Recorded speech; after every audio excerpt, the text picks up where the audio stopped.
ತರುವಿನ ನೆರಳು ಕೊಡುವಂತ ಸುಖವು ಕೊಡುವನು ಕೃಪೆಯ ದಿನವು. ಸ್ಥಿರ ಇರುವ ಮನ ಎನಗಿರಲಿ ಶರಣಾಗತಿ ಎಂದು ಬರಲಿ. ಭಗವಂತನ ಪ್ರಿಯ ಮಗನಿವನ ಸಾರಿ ಬದುಕು ಇರಲಿ.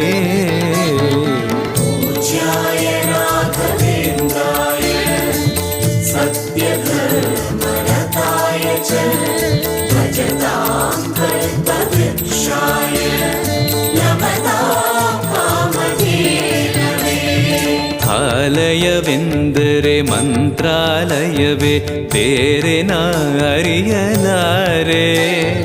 ರಾಜನು ಎಂದರೆ ಶ್ರೀ ಗುರುರಾಜನೇ ಮತ್ತು ನಾ ತಿಳಿಯಲಾರೆ. ಆಲಯವೆಂದರೆ